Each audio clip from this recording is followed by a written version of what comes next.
Wala akong in-order, kuya. Lo, 1.8 kasi nabuno ko dito, ma'am. 1.8? Opo. Hala ka? Palang nakalagay, ma'am, pero ito po yung nabot sa akin. Hindi ko tatanggapin yan, kuya. Yan, so meron daw tayong ipaprank mga tol. Pag nasapak ako talaga nito, Teche, sabi ko sa'yo. Basta bahala na, ha? Naka-helmet ka naman. Hindi naman mabigat kamay na. Mumurahin lang. Yan, so may papahatid sa atin. Nadamay pa tayo. Pag ako talaga sinapak na, papabarangay kita, Teche. Sige na. So may ipaprank tayo mga tol, si Ate Grace. Yan, birthday niya kasi ngayon. So wala siyang idea na sila Ate Che, si BJ nagpadala ng cake tsaka ng bulaklak kay Ate Che. Ay, kay Ate Che, kay Ate Grace pala. Yan. So ang plano ngayon gagalitin muna natin bago natin ibigay yung pinakaregalo nila. So cut na muna natin dito, dyan lang naman sa may multinational. Let's go. Kabahan ka. Yeah, so kita ko nila sa sasakyan natin, Grace, mga tol. Ngayon gagawin natin, tawagan natin. Hello po. Ma'am? Yes po. Ma'am, hello ma'am. Lala mo, ma'am, andito na po ako, ma'am. Lala mo? Opo. Mary Grace po to, tama? Oo. Opo. Ma'am, lala mo po, dito po kasi nakapin, ma'am, eh. Kayo po yung nakapangalan. Kanino galing? Galing po ng Caloocan ni PJ po. Ha? PJ po, yung nag-book. Bali doon ko po pinick up. PJ, P, Papa.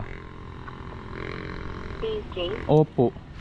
Parang, ewan ko, sabi, cellphone accessories daw po to, ma'am, eh.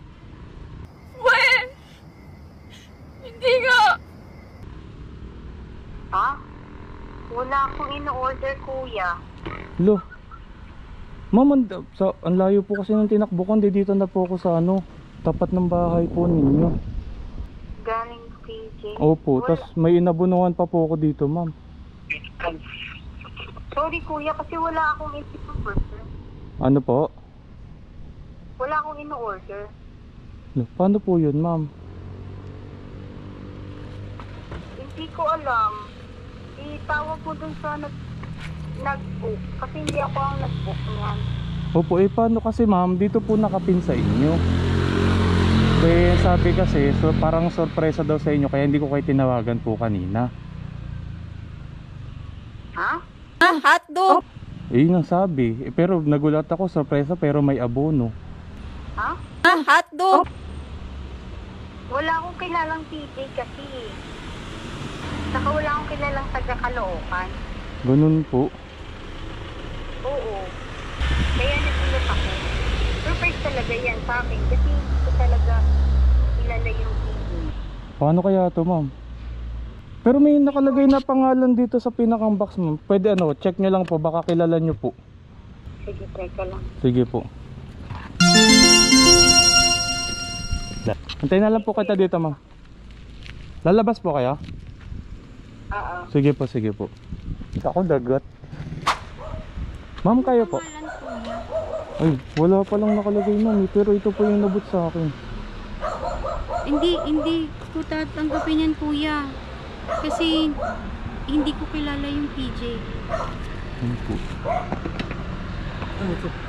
Hindi ko rin po sure. Sabi parang daw, cellphone accessories daw po. Anong kapira naman yan? PJ? Opo. Wala ko yan ng PJ taga-Caloocan. 1.8 kasi nabuno ko dito, ma'am. 1.8? Opo. Hala ka?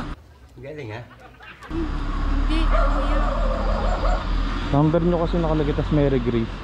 Patingin mo book niya. Ito po. Kahit yung ma'am, kahit yung shipping na lang po yung bayaran mo. Patingin, tatawagan ko yan. Teka po. Tingnan mo Walang sa Enzo kung may in-order siya? Hindi. Sa akin nga daw eh. Surprise pa daw. Ay, kinancel mo daw. Ma'am, galing mo pala dyan ha? Hindi ko alam ha? Wait lang, subukan ko pong tawagan yung number kanina. Sa Caloocan nyo pa yung pinikap? Opo, sa may 10th Ave po. Hala ka? Nanginginig ako, ma'am, oh. First time ko to, eh. Nangyayari nga sa akin yun. Sabi ko, kuha ko abono kasi pauwi na rin Paranaque. Ganito pa nangyari. Hindi kuya ang kilala talaga eh. Nararamdaman ko, nararamdaman mo eh. Teka lang po. Teka lang ma'am. Surprise pa. Sabi kay kuya, wag daw ako tatawagan kasi surprise daw. Ayun, surprise nga. Pinag-abono si kuya. Ulo. Pero wala kayong kilalang ano ma'am, PJ. Wala akong kilalang PJ. Bukang ko kung tawagan. Teka lang ma'am ah. Dapat talaga yung ganyan, hindi inaabonongan. Kaya 1,000, magkano? 1,800? Opo. Tapos yung shipping kasi 280 yung nakalagay. Naku, Teka lang madam. Wala na, hindi na nakasagot madam eh. patingin ako ng number kuya. Ako yung tatawag. Saka bakit sobrang gantong oras na mag-deliver? No-pick up ko siya ano, alas 8. Ito madam, 0978 po. Oh, Mary Rich. Sino yung Mary Rich ma'am? Kapatid ko yun eh. Kapatid niyo po? Kausap ko dyan kanina lalaki. Hello? Nagpa-deliver ka? May nag-book ng Lalamove dito. Si BJ daw. PJ? Opo, PJ ang pangalan. BJ. Baka BJ. P. Letter P. Klinaro ko pa kay kuya kanina. Galing Caloocan po. Galing Caloocan. Oh, taga-Gatchal yan itong kapatid ko eh. Taga dito lang Paranaque to eh. Yeah, ano kaya yun madam? Hindi umorder si BJ? Tulog na eh. Tulog na po. Oo. Bakit nalaman yung number ng kapatid mo? Kaya nga hindi ko rin alam eh. Kasi Alam yun yung ano. number mo eh. Itong number na tinawagan ko. Kasi hiningi ko yung number kay kuya. Anong oras mo kausap? Kinancel. Ano Alas oras 8 po eh. kinancel? Mga kinansel ano lang, 10 minutes ago lang. Tapos kinancel ngayon lang daw kinancel. Kanina pa daw tulog si BJ. Kanina pa daw tulog tong Hindi, BJ. alas 8 na kausap eh. Ha? 1.8. Hindi ko alam. Tulog na si BJ. Oh. Ma'am, pwede po pa ano, pakausap? Oh, sige. Ay, madam? Ay. Hello po? Hello po. Madam, number niyo po kasi natatawagan ko po kanina, lalaki po yung kausap ko. Wala, hindi ko alam. Grabe naman, nang-i-scam po ba kayo? Kasi nagtatrabaho po na maayos yung tao eh. Ang galing! Ang galing! Hindi ko alam yan. Sige po. Ano? Tanong mo, baka pwedeng bisingin si BJ? Tanungin mo nga si BJ, Che. Alas 8 ka kausap. Hindi kasi ang... Saan mo pinikap yan? Sa, sa 10th Ab pangalang po. BJ? Oh, PJ.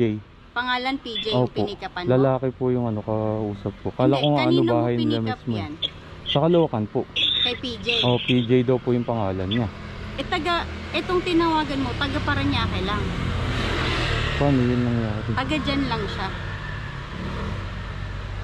Imposibleng tinawagan mo siya, kausap mo siya, tapos pinikap mo sa Caloocan. Kasi taga dyan lang sila. Baka nang-i-scam yan. Hindi eh. Baka ako yung na-scam.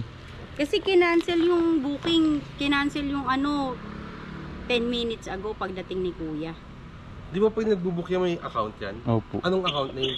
Yun lang, PJ po yung ano. Ang bali pag may pumasok po kasi na booking, ang nakalagay lang doon, order details, kung sino yung nag-book, tas pangalan nun sa pick up, PJ din, tas yung drop off which is kayo po. Kasi iba yung number ni BJ dito. Kapatid ko, panganam, BJ kasi yung pangalan. Kaya nagtanong ako sa kanya, BJ o PJ? Sabi mo PJ po, letter Papa. P. Ito yung number ni BJ. 0906. Kaya naman na yung 1.8. Anong 1.8? Gago ka ba? Kahit yung shipping na lang, ma'am, okay lang po.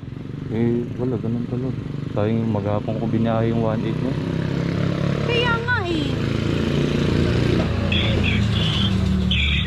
Ano mga manluloko sa mundo, putang ina talaga. Yung maghapon ko yung binahay, nauwi sa wala. Yari pa pag uwi. Ano gagawin ko dito, Che? Kaya naman na lang. 1.8 yun, 1.8. Tsaka baka naman yan, ano-ano lang. Ayan naman na lang yan. 1.8 nga to eh. Ano ibabayad ko ng 1.8? Hindi, kahit yung shipping na lang po madam, 280 po. Ano ba ito? Hindi mo sinabi Hindi ko nga alam eh. Wala din siyang ganun no. Wala. Kala ko kanina meron po. Wala pala. Baka bato lang naman yan. Mabigat lang na ano. In order daw sa akin. Galing Caloocan. Tapos number ng kapatid ko yun. Wait lang madam ah. Nanginginig ako, gago kayo. Teka lang. Ito na lang abonahan mo madam oh. Ha? Hotdog! Ano gago? Gago! Hindi mo ako nakilala no?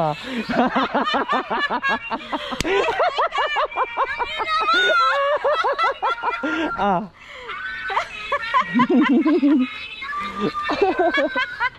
Record ka oh.